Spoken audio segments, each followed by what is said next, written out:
Hello everyone, I'm Miss Adriana, and today I'm going to take you through some cell phone macro photography tips.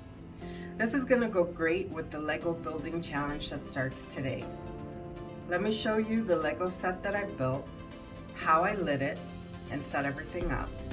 Then I'm going to jump into the camera and show you the settings that I changed, some composition tips, and lastly, we're going to take those images and bring them into a photo editor to show you how to optimize them. Let's get started.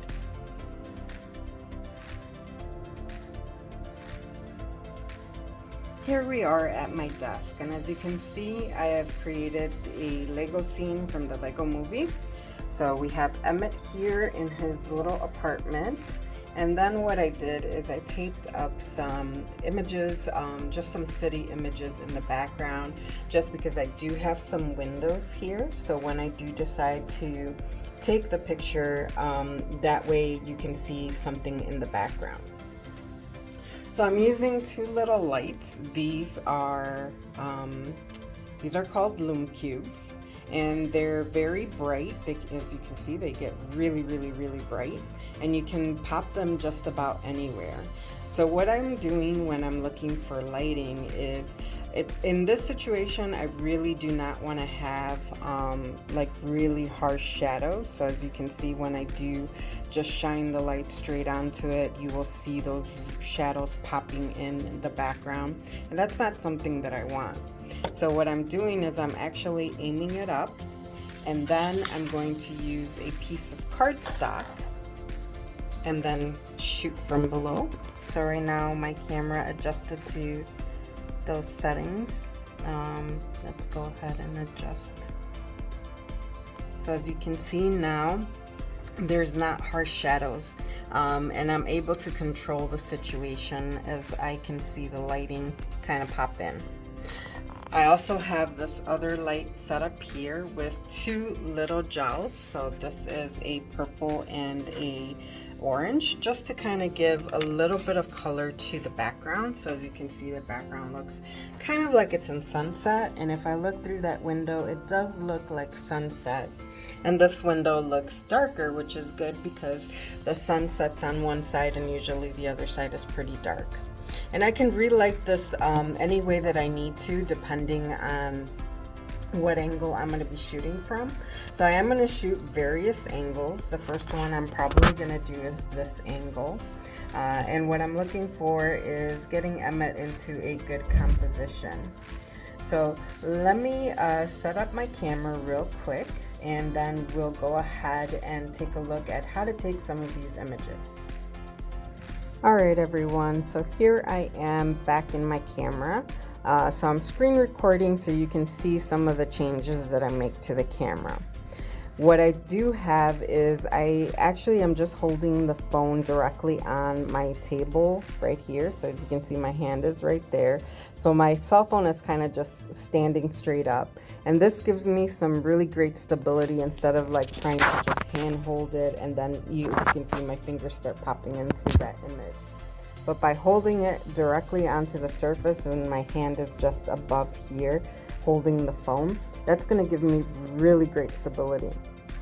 So I have some different photo options. I have this regular photo option, which is where things are all in automatic. I have this live focus feature, which will not really work for this because I do have to be about 3 to 5 feet away from my subject. And then I go into more, I'm able to get into the pro features, which allow me to make changes to the scene, everything. So I can change my aperture, I can change my ISO, I can change the shutter speed and things like that. So first, let's start with photo mode. And when I first come into photo mode, I'm going to be at completely automatic for everything. So I do have different zoom ranges here that are easy to tap into. So I have the single leaf, which will get me into 2x mode. I have the double leaf, which gets me into 1x mode. And then I have the triple leaf, which will get me out to half zoom, and that gives me a really wide shot. So I'm going to start with the single zoom. I'm not going to really make a lot of changes here because everything's kind of automatic. I made sure to shut off my, well actually I'm going to make sure to shut off my flash because I did light it myself. I do have like timers and things available, but I'm not going to be putting this camera down. I'm going to take the images myself, so I don't need a timer. One thing that you can do is if you tap your screen, you do have the slider available. So when you tap, that's going to focus on what you tell it to focus. And then you can use the slider to over or underexpose your image. So we're gonna stay about right there. If you tap and hold, that is going to lock your focus, which means I can move sideways and my focus is not going to change. But if I move out, and then my focus is going to be out of focus because it's locked to the distance. If you tap again, that focus shifts again, so then I can target again. The other thing, and I'm going to point my camera down so you can see this on the screen mat, is that I do have the grid line. So this is what's called the rule of thirds, and it's a composition guide. As you can see, I have 2 vertical lines and 2 horizontal lines. Those vertical lines allow me to put my subjects or my vertical subjects on focal points. The intersecting points between the horizontal and the vertical lines are also focal points. And then the horizontal lines are usually for where I want to put my horizon. But since we don't have a horizon here, I'm not going to worry about them at the moment.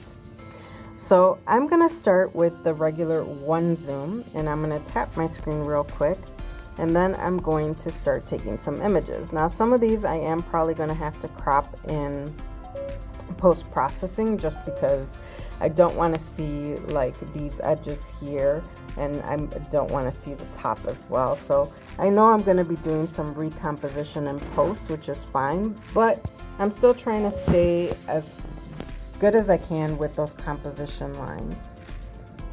So I'm going to take a couple images like that. And I do like to move around. I don't like to just, you know, take one image and done. And then we're going to zoom in and we're going to take a few images of Emmett that are kind of really close up. So let's do something like this. And then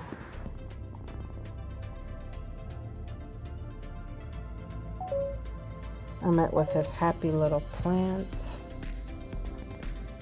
And then maybe like that. Okay.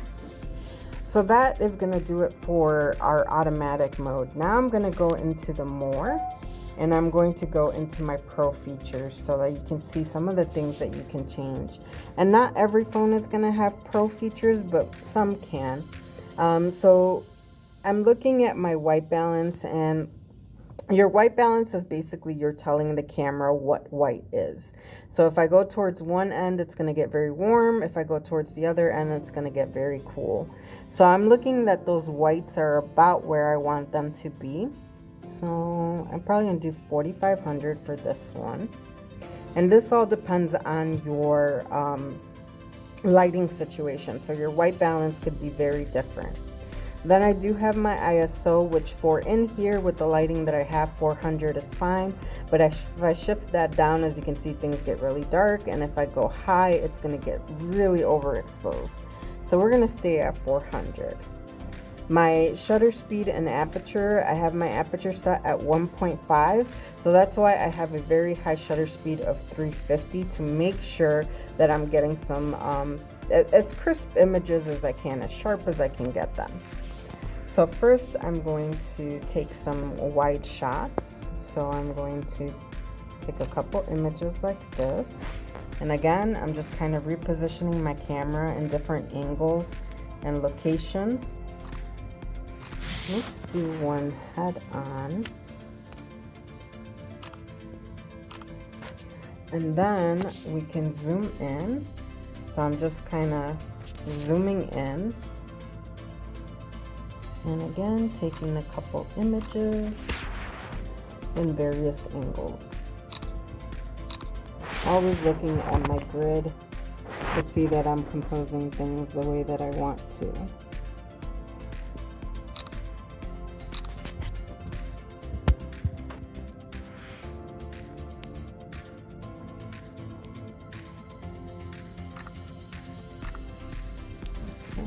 And let's take one more, probably about here. So now we've taken a good set of images, and we can kind of go through them to then post-process them. I like taking a lot of images because it gives you options on what you want to work with. So I'll see you in a moment as we bring these images into a processing editor so that we can optimize every image. So here we are in Polish. Polish is a free app that you can download via the App Store or Google Play, depending on what you have, whether you have Android or iPhone. You are able to create photos or edit your photos that you have from your camera gallery. You can create a collage, or Polish has its own camera that you can use. We're going to go into photo, and we're going to go ahead and choose an image to work with. I'm going to go with that one. That's fairly good. That's nice and crisp. So now we're going to go in here and crop this. So I'm going to go ahead and just, actually our crop is pretty good, but you do have some other ratios here. So why don't we try Instagram? Let's do something like that and go ahead and accept that crop. And then you do have a filter gallery that you can go through, and there are a lot of filters, though be wary of the ones that say pro. You do need the pro, you need to have paid for the pro version of the app to be able to use those. But you do have the ability to kind of use some of these filters. And then once you use the filter, as you notice, it gets that little like little slider inside of the filter that brings, you tap it again and that brings you the slider again. So let's leave that at that. And then you have some effects like glitch or negative or swirl, or we can just leave it at none. And then you can go to adjust here, but we are going to go to adjust in the first section here. So let's go to adjust here. And then here what you do have is some of the same features that you had in the regular gallery editor, but you have some different ones here as well available, like curve. So this is going to be my black point, this is going to be my white point, and I can bring my blacks down a little bit, bring my whites up a little bit, and that's going to give me a little bit of a contrast boost. And then I can go to my brightness, which let's bump up a tiny bit. I'm going to bump up that contrast because I'm going to make some crazy changes here. And for warmth, so this is going to make it warmer, this is going to make it cooler, I'm going to make it a tiny bit cooler. And our saturation values, I'm going to bring up a tiny bit. And then I'm going to target my highlights, which is all of these areas here where you have, you know, the light hitting those edges, and I can bring those up a tiny bit. And then we have shadows, so that's going to be this area right here. I can either deepen those shadows or bring up those shadows, and I'm just going to adjust them a tiny bit. And then we can add a tint, and we can target either the highlights or the shadows. So in the highlights, I'm going to add a little bit of yellow, and in the shadows, I'm going to add some blue, and I'm going to really bump that up. Okay. And then we are going to go into, let's add a vignette. So I'm going to bump that up quite a bit, and then we're going to sharpen. And then we can see where we started and where we are now. And that gives it a kind of a fadey look, which is fine. That's kind of what I was going for. And then we go to effects, and you can do various different things. You know, this is gonna do some crazy things. So if we go to like light effects, you have, you know, these little lights that you can add to make kind of a filtery look. So we can add a little bit of color like that if you would like to, or you can add effects like these, like film scratches and things like that. Some of them you do have to download, so I'm just kind of playing around right now, and you do have various ones. Again, be wary of the ones that say Pro, because those you do have to have the Pro features for. So now I've added like some scratches and things like that to the image.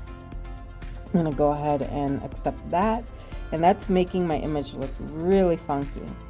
So now I can go in here and I can see what else I would like to do.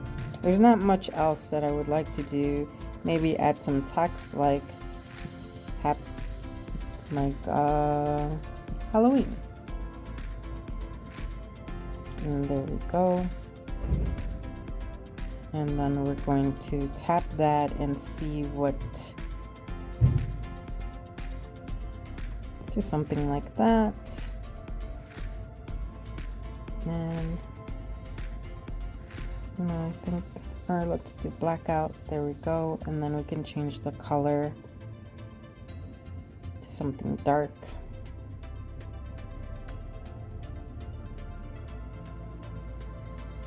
I think that's okay. So now we've given Emmett a Halloween kind of boost. And we hit save. And you are going to see a lot of ads during this, which is fine. So now that we've made some changes, you can see that there are various photo apps out there that you can use. You just need to find the one that works for you. Well, everyone, that's going to wrap it up. I hope that you enjoyed this class and were able to get some great tips for your own Lego Building Challenge photos. Don't forget to submit your photos weekly while the challenge goes on. Thank you for joining me, and I'll see you next time.